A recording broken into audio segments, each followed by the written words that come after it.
Yep. Yep. That would be you. Always ready to go.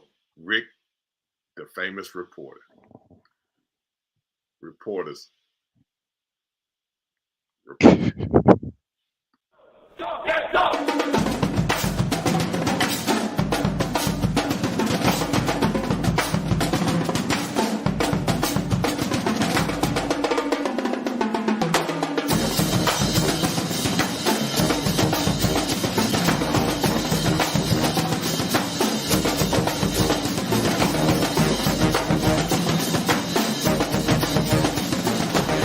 On Facebook. I liked it on Facebook. Follow us on Twitter.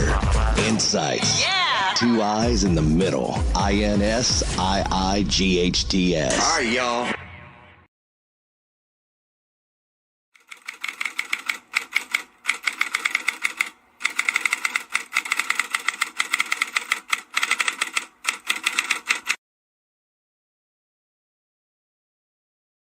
All right, y'all. I see. I knew you were gonna come out, and the first thing you were gonna say was, "All right, y'all." I think you taking that as your tagline now. You like That's that? right. All right, y'all. Let's go. Let's go. Let's go. Let's go. Let's go. This is Mickey Clayton, the coach. We're here with the MicknRick show.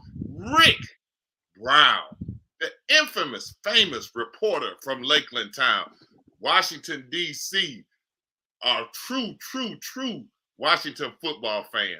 Ha, ha, ha. Rick, you know it's our time of the year, basketball. Man, get ready to go to March Madness and all that. You know, we go through football to get to what? March. We go through everything to get to March. Man, I was so happy when I looked. I was like, wait a minute, it's the first? Uh-oh, you know what that means. Tournament time. Tournament time. Tournament time. You exactly right on that. You know, I told you we were gonna start with doing first off, we are gonna do something about Coach Aliyy and his past. One of the things I will say is the basketball family in the area is really a close-knit group. Male and female, college, high school, community college, they're all kind of close because they, you know, you share a bond, even the former coaches and the current coaches. And for Coach Aliyy's passing was the first time in a long time that we've lost a member of the family, so to speak, from the basketball family. So we are going to do something on him. But in doing it, the one thing I realized was that I didn't think I could do it and then do the show like I wanted to do it.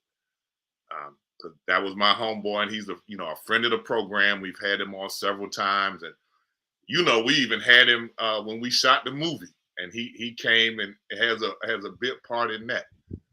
But I do want to at least play this little part. What was necessary to be tough enough to stand where I'm taking you? Oh, you didn't hear what I'm saying. The process makes you tough. The process makes you tenacious. The process prunes your heart. It purges your sensibilities. It burns out all the things, the wrong motives that you had when you started. God said, I'm going to take you through the wilderness till everything that is not of faith dies in the wilderness until you come forth as pure gold. The wilderness is designed to kill the unbelief in you, to purge your motives, to prepare your heart. My God, glory to God. I think during this time, we all have to be aware of where we are in relation to him, and special blessing and strength, and prayers to his family, but also to everybody. I mean, it's just a time, and the coaches now, so much is in those young men and young women that are leading these student athletes, and to be responsible for that and to understand that the effect that you have on them goes a long way, far beyond wins and losses. Though you get judged on wins and losses, that's not the final judgment. And Florida A&M men's basketball team struggled this year for the first time in a long time under Coach McCullum. And one of the things that we continue to say that we don't think he gets enough credit for is that he has graduated every single student he has recruited. I was proud of my success rate when I was at Florida A&M, when I coached the men's team and when I coached the women's team, but it was never 100%.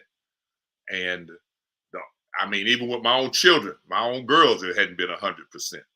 But, you know, so sometimes I think you need to understand the significance of the fact that when you're an educational institution and you're graduating those student athletes, that says a lot. Indeed. And this is Insights. You know, we're honoring Women's Month, and we are having special guests that are young ladies out of the community that are playing a significant part. You know, we had Miss Sarah Hill on last week, the first female athletic director in Florida A&M University history. And boy, did we get a lot of comments about that from the people who said they didn't know she was the first women's AD at FAMU. And I said that that's one of the reasons we do this show, to give and bring attention and notoriety to the young men, young women, coaches, and their programs that is well deserved. We're in football country, so anything happens in football, but you know, we basketball people and we cover football, but we never ever forget our start in basketball.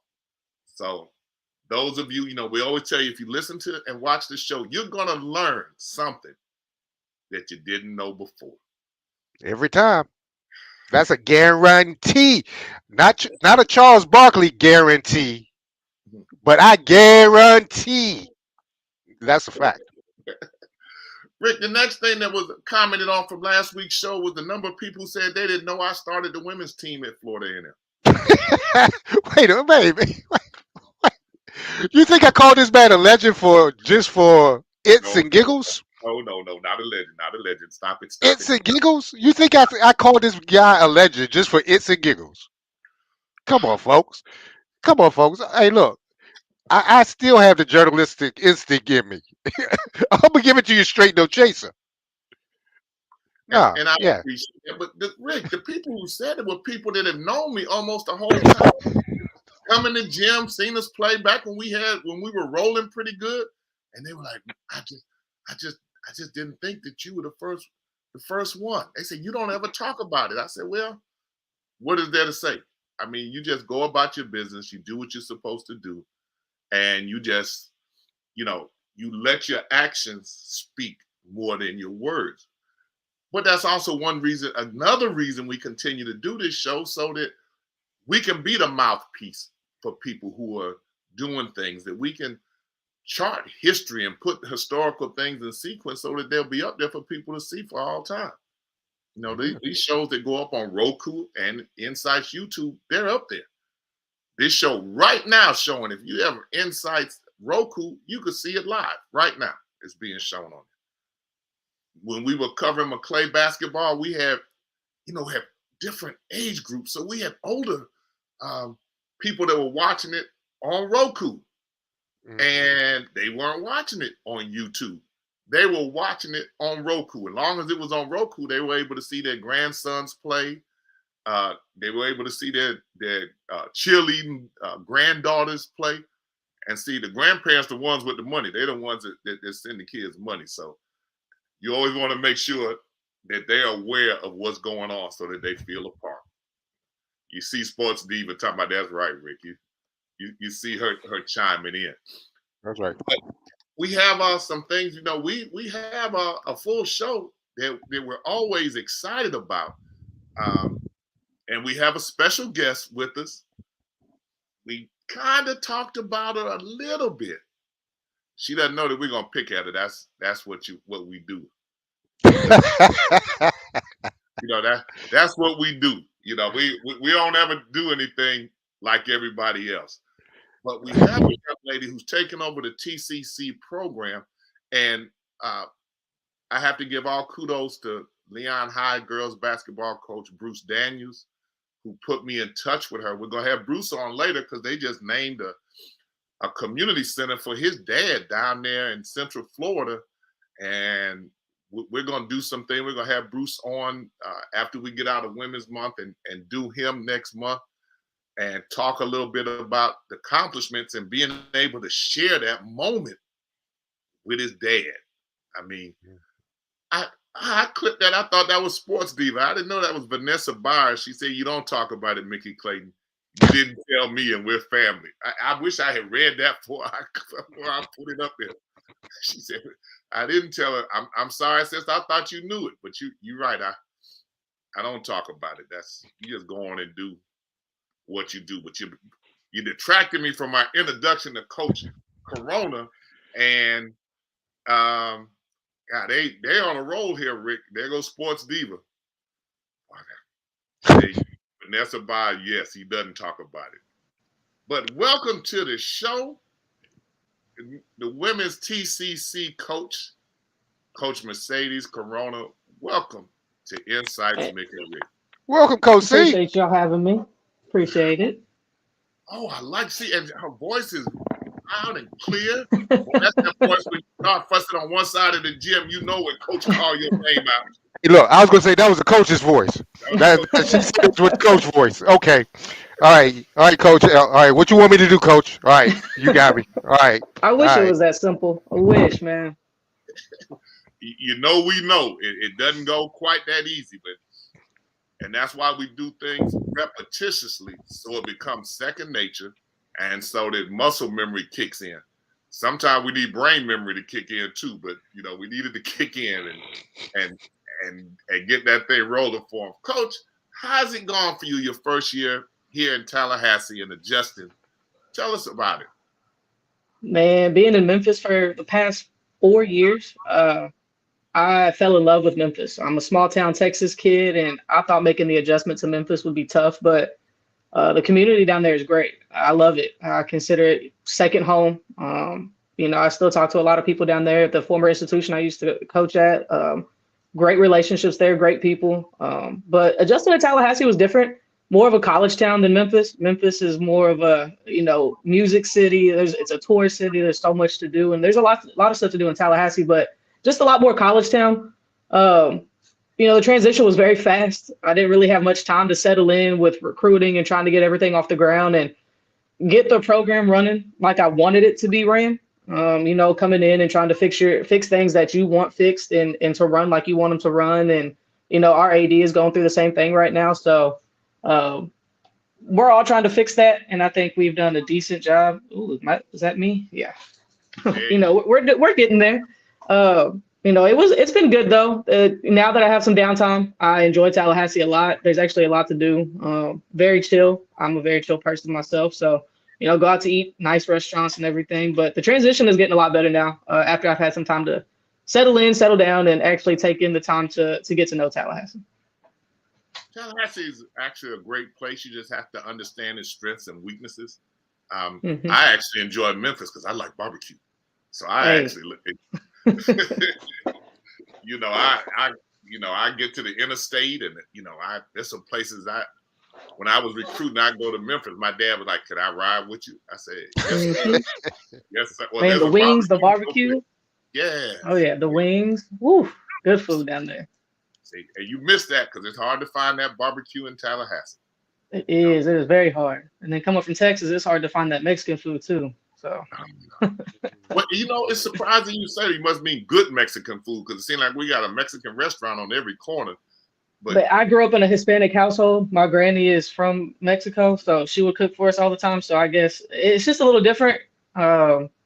Maybe I'm just biased towards my grandma's food, but it is a little different. That's what you need to be biased about that. Yeah. What's your favorite meal, Coach? Ooh, man, that's tough. See? Favorite meal? Okay, it wouldn't be Mexican food. Let's do it. What's your grandma fix for you that nobody else fixes like your grandma? Everything. But number one favorite is, me and my dad, these are our favorites. Her picaditas. They're like gorditas, but they're a little bit different. Open face, not stuffed. So I might have to bring you some if I go home and I'm able to bring some down. Don't You're tell me talking with you're the a right daddy's one girl. because he loves food. Yes, you're talking with the right one. You're a daddy's girl, Coach? Yeah, pretty much. Growing up, I was always around my dad. He would take me to go hoop and everything. So I guess he can take a little bit of credit for, the basketball in me and everything. I was always around him with sports. He coached my softball team growing up. So it was just always me and him. A lot of the time going to practice and everything else. That was gonna be my next question. Who started you playing sports? My dad. And it wasn't forced or anything. It was just he always, took me to the open gyms he would go to, and just being around it, naturally you pick it up and everything. And then at some point in time, you kind of get that competitive edge and everything, and you see people hooping, you see, everybody else around you hooping. So you kind of want to jump in. And I was thankful that my dad's friends would let me jump in and everything at a young age and start learning. And they didn't take it easy on me. So that was a fun part. And then just growing up around it and whatnot. Dad brought me around it, but then after that, it kind of just stuck with me. Where did you were brought up in Texas? Yes, sir. What part of Texas? Austin area, so Central Texas, a small town outside of Austin, Taylor, Texas. And then I went to high school in Granger, Texas, which is probably 10 minutes north of that, with Blinken Light, little 1A school, famous for James Everidge and Brandon Everidge. Brandon Everidge played football at Oklahoma, All-American and everything, passed away a few years ago. But big-time Oklahoma football player. Austin, Texas. Mm-hmm. Home of Franklin's Barbecue. That's the guy that smokes the brisket 12 to 18 hours every night. And they got a line that starts at 7 o'clock in the morning. Man, there's a lot of places like that down there. See, I did a barbecue odyssey through Texas. I spent a week, man. I came back, man, I was stuffed. It's a little different in Texas than anywhere else. It is. Well, Coach, tell us about your program. What exactly are you looking to establish after you've been here for a year? And now you can kind of get a feel after you've been through it. You kind of know what you need. You know what the conference is like. And I don't care what anybody says. That's a big difference. You have to go through it to understand the competition level. You need to know about who you're playing against and all of that before you can almost start to put the young ladies you need in place.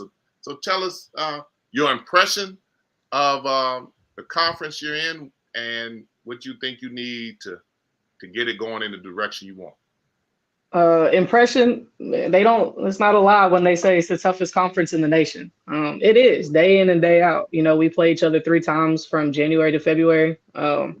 It's really just a knockdown, drag out fight each night. I mean, you're playing against teams that are all ranked in the nation. You have kids that are coming in that are hungry. They're trying to prove points, why they should be here and why they should be there. But great coaching, on the other end of that, from all aspects, every team, great coaches, X's and O's. And then, just the level of play. I love it. I was very biased. I always said that Region 14 and everything else in Texas was probably the best region. Because you have the, Trinity Valleys, and then you have the Tyler Junior Colleges, you have, Angelina, Midland, Odessa. You got all those teams over there in Texas. And then I was very biased. And then coming in and experiencing it's a different game. It is a different ball game. You got to up your level of intensity. But, moving forward, we just really want to establish our culture. And I think that's what I've done, at every place I've been. At Howard Payne, I came into a good situation to where Coach was, won a national championship there as a player. She took over. So it was a very well-established program from jump. We just had to maintain. I didn't realize maintaining was probably a little bit harder than building. And then when I got to Mid-South in West Memphis, it was probably in just as bad a shape. And I'm not going to say it's in bad shape because, TCC just won a national championship in 2018. But I think the coaching changes and everything, that's what I mean in bad shape. There was really no stability. We want to bring that stability. It's not just one of those jobs to where you take over and you're here for 1 or 2 years and then you move on. I really want to leave it better than I found it. At Mid-South, I was a third coach in 2 years, kind of like coming into this situation. I'm, been the third coach in 2 years. And then, after that third season, we went 25-2, national tournament, won a region and district championship and hung some banners up. Next season, 20-win season. So it really wasn't. We established that dominance in the region. We established what we needed to, but it really started with our culture and the kid. I'm a very competitive person by nature. I'm very fiery and everything. And you can even ask some of the players now. When I had to get in and practice and run scout team, it was I would talk trash talk. I would do all this and all that I learned back in the day. Growing up and playing with the boys and everything. They didn't take it easy and they talked a lot. So you got to learn how to talk too. Just fiery by nature. So for me, when I was recruiting, I saw what it was like. I'm a very defensive minded person.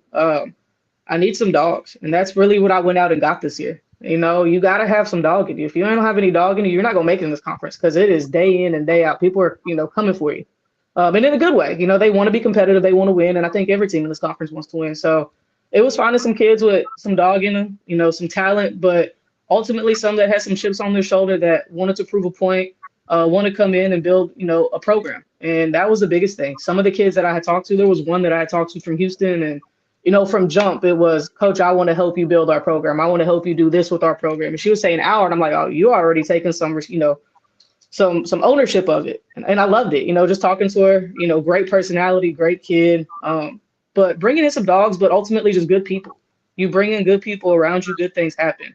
But like you said, my voice, you can hear me across the gym. They're going to do it. That's the kind of kid we're bringing in. Like I said, they all want to come in and build something special, which I've done before and we plan on doing here. They see that banner when they walk into the national championship, and I think they want to add to it. They want to add to the region championships. They want to add to the success of, what Rick is doing over with the boys team, and then with, baseball, softball, and everybody. And, they ultimately just want to build something. They don't want to just come in and leave after 2 years and say, oh, I did this, this, and this. They actually want to take ownership and be able to come back and say, yeah, those are my banners. That's the biggest thing. Well, tell me, you said something that really surprised me. Long as I've been in the community, I didn't know that you actually play everybody in the conference 3 times, Coach. Okay. How do you schedule 3 times when that means somebody you're playing in that, either playing your place twice or you're playing at their place? How do you resolve that? So the conference sets that up, actually. So we'll rotate years. So let's say I'm playing I played Northwest Florida twice at home this year, and I played them twice there, played them once here. So it'll flip flop next year to where they'll play here twice and then we'll play there once. So it just flip flops, and depending on what team. But the conference actually sets that schedule, and then after that, preseason and everything, we set that schedule. Okay. But Coach, it is tough. Yeah, I know how tough it is. Tell me about, pick in your conference, who are the 2 teams you got to shoot at? Do you have a rival? Because we always kind of thought maybe it was Chipola, but just because of distance. But you tell us. Man, you know what? After having the season that we had, I wouldn't say it's much of a vendetta or anything, but it's more of we want to get it on stable ground and we want to be more competitive. So for us, it's, we're coming after everybody. We're not just going to come after 1 or 2 teams. We're coming after everybody equally. And I think they're the same way. It's so competitive. There is no rivalry or anything like that with any team. I think it's just, we know what what we're against every day. Every Wednesday and Saturday, we know what we're going up against. So it's more of, Monday you start focusing on Wednesday, then right after Wednesday at about 7:30 p.m. you start focusing on Saturday for that team. But nothing but respect for every coach in the conference. They've all been very welcoming and everything, and trying to help and trying to get everything situated, and just very welcoming. I can't say that for a lot of coaches in other conferences, but they've been nothing but very welcoming and great. We've had Rick on a couple times. He's kind of a popular figure now, almost becoming cult hero status. But hopefully the 2 of you are working together. I've seen situations where the men and women's team haven't, but Rick is just kind of a laid back kind of guy. Even though once he gets between those lines, the fire in him comes out. How does that help the 2 of you working together like that? And I have been a part of a situation to where the men's and women's team didn't talk very much. And then, go back to my previous institution, I would sit in our head coach's office for, hours on end with my assistant. We would all just chop it up and talk basketball and vent a little bit. But Rick has been great. He knows it was a tough season, so he would kind of keep his distance, but he would come in and check on me every once in a while. he knows what it was. He knows the ins and outs of it. So he was more of, how can I help? If you need somebody to talk to and everything. But he's been very welcoming. Like you said, he's just a laid back dude, very personable. When I first got here, it was a whirlwind. And every time I saw him, he's like, you need to smile. So my goal is to make you smile every time I see you. And, it just very friendly, warming, great mentor, kind of a big brother figure being here. I've been very appreciative and grateful for him being here and just being, as open as he has been and welcoming as he has been. Now that you're kind of headed to an off season, has he told you how well he plays golf? He hasn't, no. Rick can play. He swings that stick pretty mean there. He has a good golf game. I thought he would have a baseball swing. Rick, you got a question? Coach, coming off the season that you did, I mean, you're a very competitive person and have had success building up programs. Yeah. How much has that fired you up and really ignited a fire in you? I think it kind of reignited it. At Mid-South, I wasn't content, I wasn't complacent, but we had established that dominance. It was, we knew what it was going into every game. And it's bad to say, but that's just what it was. That's the region we were in, and that's just what it was. So coming in here, I've had to change a lot. People are like, you don't say much, you're very calm. You change. Some of my players are like, Coach, you done changed on us. You got soft with these kids. They'll call and tell me like, are you okay? I'm like, I'm fine. It's just the kids that, they're different. But yeah, it has ignited a fire. And I think you'll see that in this recruiting class. And I'm a big believer in every, college team, their bloodline is their recruiting. They live and die by their recruiting. And it's not necessarily recruiting, that 5-star kid, but recruiting a kid that fits your system. And like I said, I'm very defensive minded. So defensively next year, we're going to get after it for a full, 94 feet. And I think that's going to be the difference between, what I had this year and then going into next year. I was able to go and get some defensive minded kids, but at the same time, kids that could hoop and just score on the offensive end. At Mid-South, I was on a bunch of partial scholarships, and my All-American was on a partial scholarship. And we relied on them Pell Grants very heavily. We didn't pay for housing. We were Division II JUCO, and we played, all of our preseason games were against Division I JUCOs, except for 4 JV games that we played.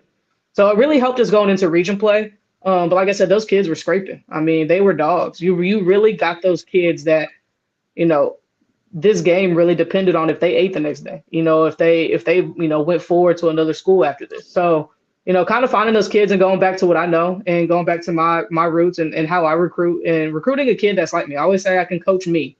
If I can find a kid as fiery and as nutty and just gritty as me, man, we'll be fine. So, yeah. Okay, 2 things.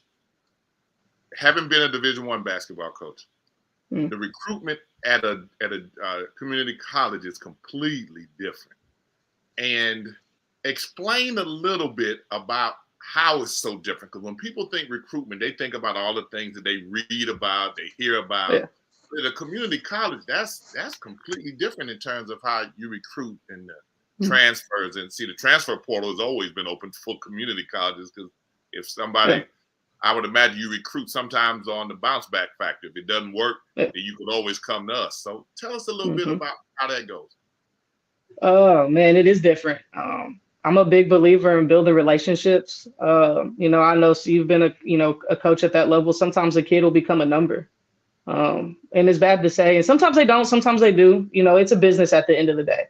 I really, work on building that relationship. I don't know if any head coach is probably as involved in the recruiting process as I am. I'm FaceTiming them, I'm talking to them weekly, texting them, just trying to build that relationship with them. So when that tough love does come, they understand where it's coming from, but it is different. It's a lot more of showing them who you are, showing them what you're about, in a sense of your system, in a sense of, your plan for them, how you're going to develop them, which I know it's like that at every Division I, but, I say we're less flashy. You're selling them a dream, but you're selling them the hard work at the same time. So they don't come in and see the, like at Texas where they were spending, $100,000 on recruiting trips for their football players. You're coming in and showing them, all right, this is what it is academically, this is what it is athletically, this is what we do in the off season. And I'm very upfront, raw, and honest with them. I don't sell them a dream. I sell them what I think they can do if they put in the work.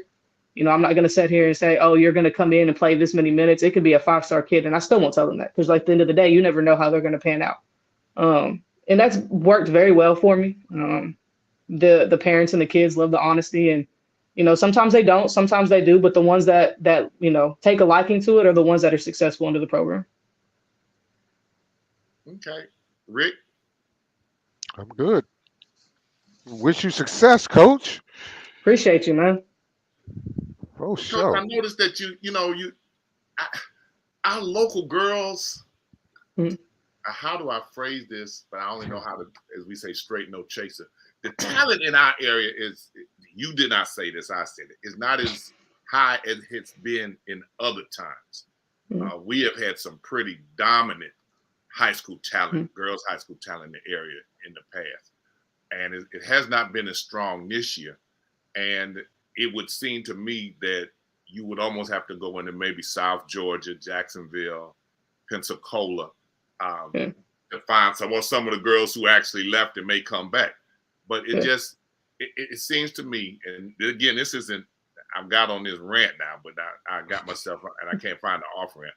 But you just have to kind of let it play itself out. We want you to have, and I see right now somebody already took it from me. Sports Diva, I want to come and say, Coach, will you recruit locally? I will let you answer it and get off the exit ramp right here. Smart man. I have recruited a few kids locally. I have talked to some. Again, it's just a fit for the system, and knowing that you're going to have to develop them a little bit, but that's what you have the summers for. That's what you have a preseason and off season for.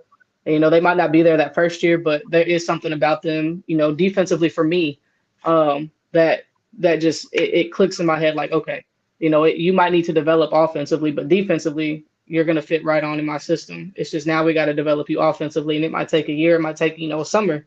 But I have recruited locally. We actually have a kid coming from Tallahassee. So I have started recruiting locally. One of my homegirls out of Houston, her dad is a big time AAU coach down here in Tallahassee. She's from Tallahassee. She played at Florida High, went on to Gulf Coast after that, and then Prairie View A&M. So she's been a huge help.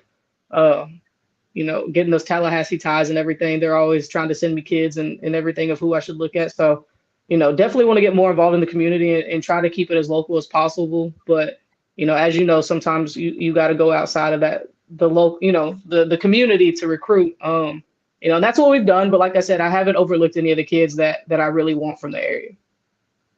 Well, one of the first things men's coach told me when I started coaching the women, and I don't think it had anything to do with male and female, but he said, Coach, if you recruit local, make sure they can play.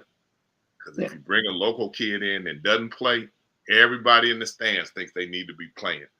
But I was fortunate that we recruited Havana and Quincy and Mariana, and ones that we recruited locally were dogs. So it wasn't a matter of that. But Sports Diva is one of our regulars, and she said, thank you for responding to that question. Sports Diva, I appreciate you getting me off the hook there, because I was choking on that.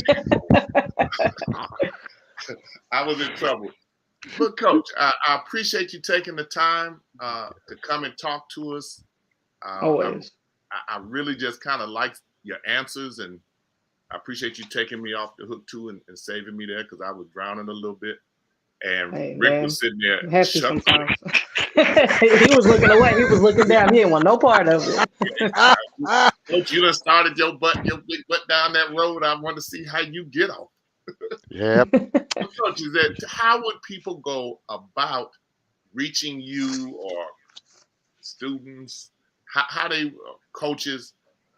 Tell them how they could reach you. Because see, somebody is going to text me before the morning and say, "Well, how do you reach her? Well, what's her phone number? Oh, how's it? What's the email?" I said, she's shared it on the show. Should have wrote it down. You could rewind it and play it again. So please. Biggest way to reach me, email, which is on the website, but I'll give it to you now. mercedes.corona@tcc.fl.edu. You can call my office phone, which is on there as well. You'd be surprised at how many coaches reach out via Twitter. Twitter handle is _Coach C10. Definitely try to reach out through there. If not, give me a follow. Either one. But anytime you reach out, you can come by the office, honestly, and I'll talk to you. I'll chop it up with you. I'm very personable. Like I said, I am trying to get out more in the community. Now that I have some downtime, you will start seeing our women's team out in the community a lot more. Trying to build those connections. And yes, we will be having camps this summer. We're just waiting to set dates and organize them around the men's camps and try not to interfere with each other. But they will be in late June. Trying to do an elite team camp in August as well, possibly July, because all our girls will be in at that time in summer school. So yeah, definitely looking around probably to have 2 to 3 camps. Well, Sports Diva's on it asking those questions. Hey man, I appreciate it. Quiet, but she's giving you the questions there. Coach, do you do tryouts at all? I didn't do tryouts last year. I did have a lot of, people come up to me and ask about it. But at that time, I was trying to establish our culture. We did have a few kids and come in and work with us. And after about 5 minutes of the conditioning, they ended up just running off the side of the court and saying, "No, coach, we see what you're talking about now." I have had a few kids reach out about it, thinking about doing one in May or April, depending on how recruiting is going. Right now, it looks like we're going to be done with our recruiting class pretty early, which is good. I'm appreciative of it. I've been working hard. But if I do have a tryout, it'll probably be about May, end of May, early June. Okay. Well, Coach, if there's anything that we can do moving forward, if you need us to put something out, mention it on the show or whatever, just let me know and it'll be done. If you need us to retweet something for you, send it to us. It's INSiiGHTS, INSiiGHTS. 2 hours in the middle. I'm glad you said it. We were trying to find your Twitter handle and we couldn't find it, but now we got an _C. You said 10? Yes, sir. Okay, well, we got it now, so we'll make sure that we follow you and you follow us, and we'll make sure that you'll get some attention from us and support from us. Oh yeah, yes sir, man. Last time I did one of these with my homeboy Will Johnson down in Houston, I went 25-2 the next season. So let's hope y'all bring me some of that mojo going into next season. Rick, you handle that pressure here. You handle that. That's right. When it's all on me. It's on me. Yeah, put it on the point guard who can't shoot. Do that. Put that on the point guard with no jump. That'll work. Sports Diva, boy, she's on a roll today. She said, "Welcome to the INSiiGHTS family." See? I appreciate y'all. See how they show you love? Hey, man, I appreciate it. Like I said, Tallahassee is growing on me, and it's been great. They're starting to show a little bit more love, but like I said, that was on me to get out in the community. Yeah. Let us know whatever we could do, Coach, and we appreciate you being here. You're more than welcome to stay on the show and comment, or yes, sir. Not, but we understand. Hey, man, I got some recruiting calls to make. You know how that goes. I absolutely know, Coach. We appreciate you. Much love. Oh, yeah. Appreciate y'all having me.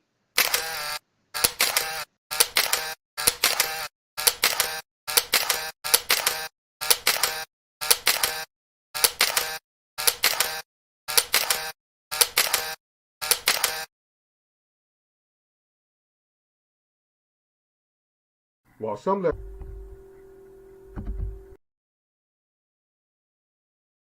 for today's Remembering the Legends, we shine the spotlight on a man who was the ultimate fighter and winner on and off the basketball court. Today we honor former NBA player and coach, Boston Celtics great Bill Russell. William Bill Felton Russell was born February 12, 1934 in West Monroe, Louisiana, but moved out to Oakland and attended McClymonds High School, where he won 2 California state basketball titles. Although he was 6'7", Russell received just 1 scholarship offer to the University of San Francisco. There, things changed. Russell set a record, averaging 20 points a game for the freshman team, and as other schools tried to lure him away, Russell stayed with the Dons, grew 3 inches, and was a major reason why the school won 55 straight games and back-to-back national championships in 1955 and in 1956. See, on the court, Russell was a winner. He became the first player to win an NCAA championship NBA championship, and the Olympic gold medal, doing so in the span of 13 months. What set him apart was the way he revolutionized NBA defensive concepts with his exceptional blocking skills. Known as an offensive league at the time, Russell showed that a person can have a major impact on the defensive side of the basketball in the NBA. That is why Russell became the first player to win NBA MVP in 3 straight seasons. And he did it during a time when political correctness only usually meant you agreed with the president. In the heart of the civil rights era, and despite death threats, Russell wasn't afraid to use his platform for what he believed in. In 1961, prior to an exhibition game in Lexington, Kentucky, Russell and 4 other black Boston players refused to play against the St. Louis Hawks after being refused service in a restaurant. After Medgar Evers was murdered in 1963, Russell went to Mississippi and held the first integrated basketball camp to try to unify the community. He did that despite being constantly followed by the KKK. 2 months later, Russell attended the 1963 March on Washington. He also spoke with and supported black students' one-day boycott of Boston public schools to protest segregation, and was also an influential member of the Cleveland Summit, where athletes came together to support Muhammad Ali's refusal to be drafted and fight in the Vietnam War.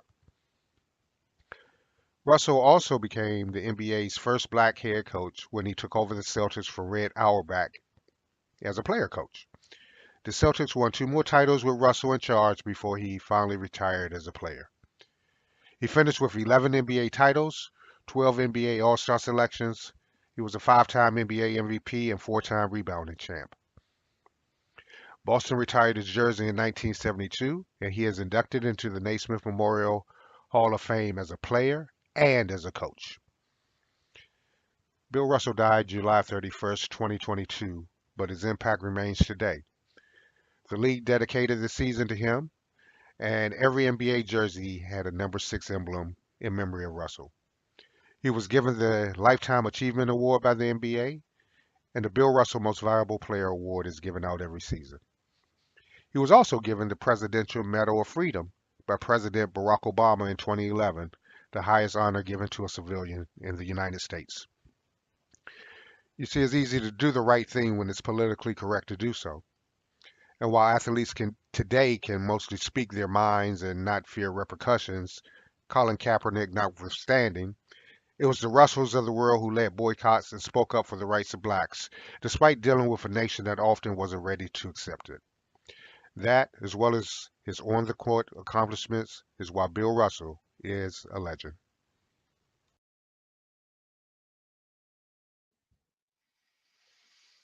I learned more about Bill Russell, coach, than I really wanted to.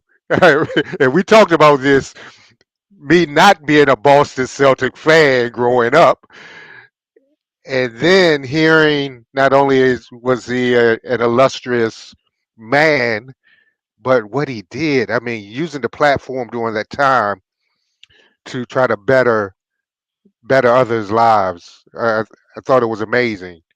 But I should have known, Coach. I should have known because he's a Kappa man, and Kappa men do great things. I And wouldn't say that, but I knew it was coming. I mean, if I'm lying, I'm dying. You know it's true, Coach. Look at you. I mean, you're a fine Kappa man. You know, so, but no, seriously though. I mean, really, Bill Russell did a lot, and I think people overlook. They hear the LeBron James and other athletes speaking up and think it's oh yeah whatever. Russell was putting his life on the line back in the day for this. You know, it's amazing.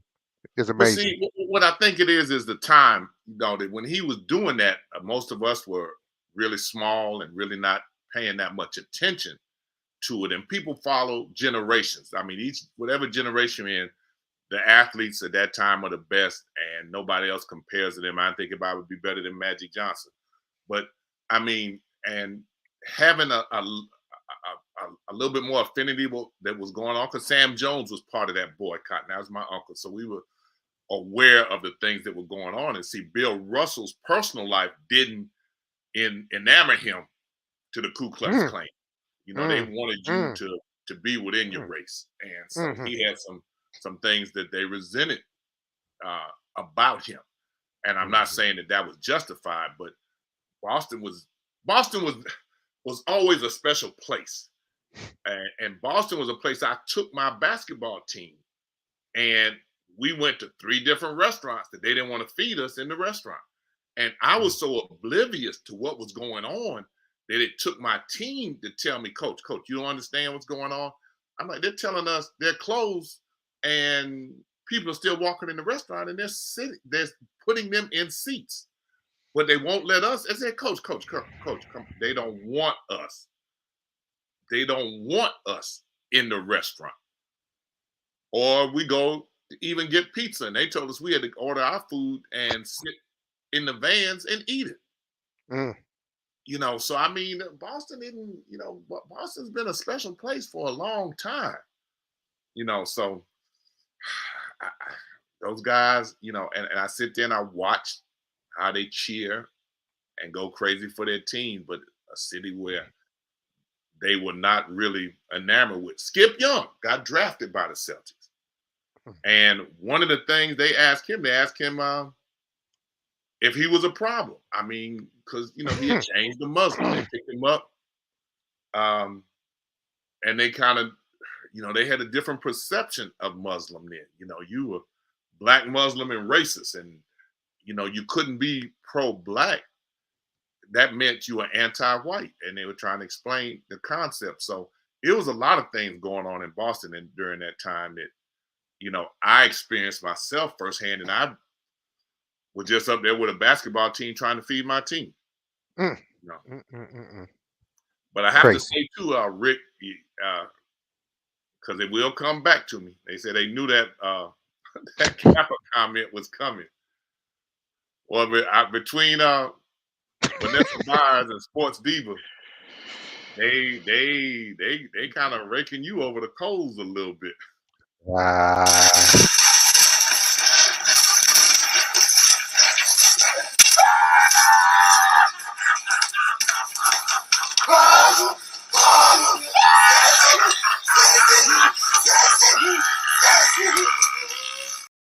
Say it again. Say it again. Rick, they on you, Rick. They on you. It's a beautiful thing. Beautiful. Sports Diva say, Coach, Boston still is. You know, it's a different kind of place. But we were going to talk a little bit about basketball season, and you know, this championship week, Coach. Rick, what's your thought about that? Who Georgetown needs a miracle, but okay, all right. Sorry. They're horrible this year. They're horrible. Come on, Pat Ewing. No, my favorite time of the year. Well, this is really actually my second favorite time of the year. My favorite time will come next weekend when the NCAA start. The big dance starts. But I love it, man, because you hear teams like University of Charleston, who from the CAA, the same conference that Hampton and A&T went to, and they're 31-3, and they just won their conference, and they're going dancing. I want to see how good this team is. People are starting to talk about this team, so I love hearing about the underdogs and your one and done tournaments. Hey, put your 5 against my 5 and let's rock. I love that. That's why I love the NCAAs. So I can't wait. I got you. And see there, you know, the conference play is going on right now too. And rebound, no timeouts for NAU. They've got to hustle. Up court, Lloyd, 3-shot. It's big! The Lumberjacks win it! Enough time to get one job, catch and shoot right away. 4/10 of a second, he can run it. He runs the baseline to the left. Here's the baseball pass, high up into the air. It's caught! Oh my God! Oh my gosh, how sick is that? Right. Oh, right. that was pretty incredible right there. You know, it was pretty incredible. You know. Oh my God. But I got some. Overtime Elite just did a dunk contest, and I got one conclusion. Trey Parker is one of the greatest high school dunkers ever. He started his show in the freestyle first round. His eyes were looking right at the rim on each throwdown. He also pulled off this unreal between-the-legs self-lob and East Bay off the catch. But Trey really shut down the gym in the final round. He started by dunking over two 6'9" dudes. Big Nate was praying beforehand, but Trey delivered. So he decided to one-up himself and brought out 7-foot Jaw Jackson and 7'1" Alex Sarr. And he cleared both of them with ease, making for one of the most impressive dunk contest moments I've seen in person. Look at this angle right here. Incredible. Can anyone beat Trey Parker in a dunk contest? Pretty incredible there. It's that time of the year. And then another video that we had sent to us. You went to Cranbrook. That's a private school. What's the matter, dog? You embarrassed? This guy's a gangster. His real name's Clarence. And Clarence went to home with both parents. And Clarence's parents have a real good marriage. This guy don't want to battle. He's shook. There ain't no such thing as halfway crook.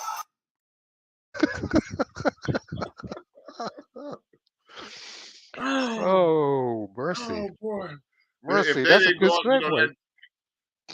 That doggone Jay Morant, you know, I'm glad that they are putting some things in place for him. I thought that Jalen Rose and Stephen A. Smith had an excellent exchange about it, and Jalen Rose said that was him. He was John Morant, and said that he had been in that same situation and had been thinking a gun made him whole, and said he survived assassination attempts. And he said that the thing is, when you pull a gun, if you're not ready to use it, you can get yourself killed.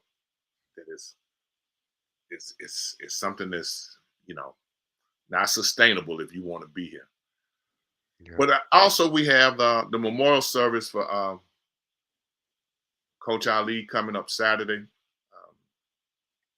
They have asked me to speak, and I was surprised at the burial site. And he's Muslim, so it was a different experience. I had never been to a burial, and it made me want to do some research and understand some more about the process in terms of what they did, and praying to the east and praying to the west, and not praying in one direction or the other at a ceremony. I mean, it was enlightening, and how they wrapped the body, and they actually removed the body from the casket and get into the hole and lower him. He's passed down. Some of his sons were there, and lowered him into the ground as they stood there in the dirt, and lowered him into the ground. And I understand they have to bury him due to their Muslim faith within 3 days. So, you know, it was an excellent turnout for such a quick turnaround that they do. And one of the speakers said that Ali had talked to him and had told them that he wanted them to use this time to kind of explain some of the processes, as they explained that a large percentage of the Muslims are not born into the Muslim faith. They're born into Christianity and convert to Muslim. And they had some 95% or something like that. And so it was,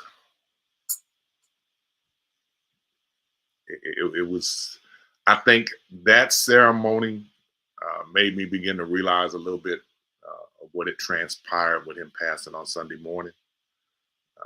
Ali was a guy that actually coached my youngest daughter her senior year, but had worked all of them out during their high school careers.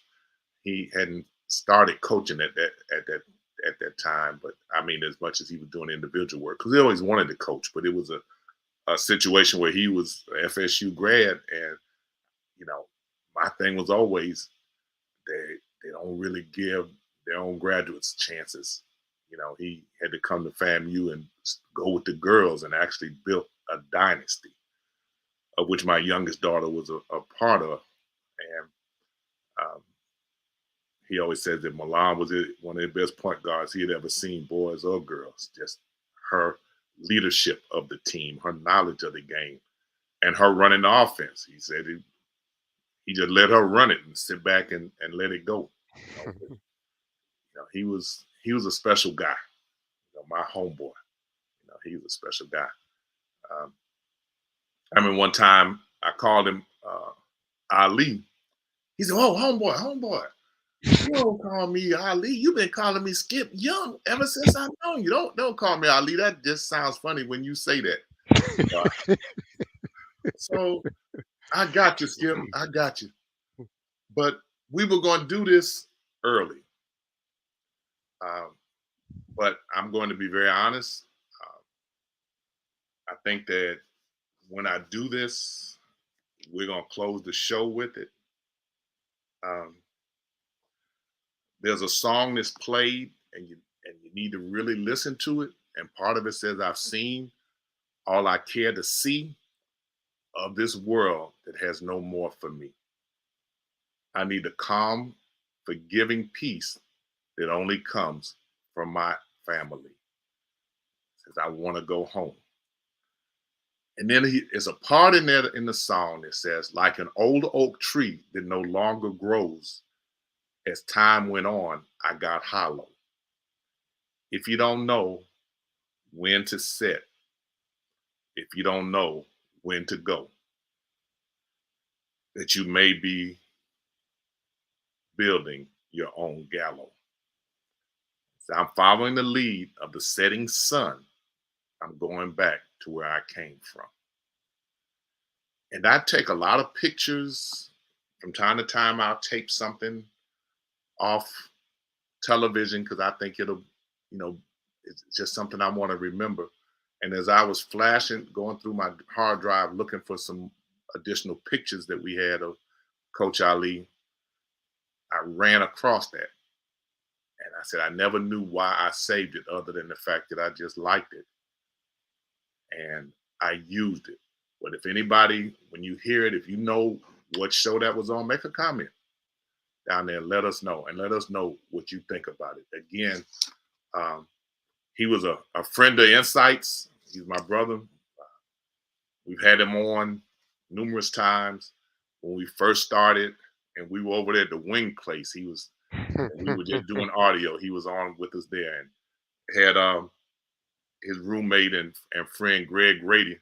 I don't know what Greg gonna do now because Skip was the one kept him level-headed. And he said, "Man, Mick, homeboy, don't pay him no attention to it. Greg don't know what he talking about. I don't know what he gonna do without him, but we will miss him." This is the last thing that you'll hear on the show tonight. Realization that it's time. Your spirit knows your purpose here is fading. That awareness allows your protective nature to spread one last time to safeguard your loved ones. It spares them from seeing your last earthly breath and allows you to take that final step. Just as you entered the world alone, it allows you to leave alone. Know that I am with you always and beyond. I will be there to help you when your time comes. But as my family before me waited on me, I will wait for you patiently. Don't rush, because when it's time, you'll know it's time, and I will help, and I will be there, both in your dreams and in your heart. All I care to see of this world, it has no more for me. I need the calm, forgiving peace that only comes from my family. I wanna go home. I wanna go home. I'm I'm following the lead of the setting sun, and I'm going back where I came from. I have seen all I care to see of this world. It has no more for me. I need the calm, forgiving peace that only comes from my family. I wanna go home. I wanna go home. I'm following the lead of the setting sun, and I'm going back where I came from. Like an old oak tree that no longer grows. As time went by, I got hollow.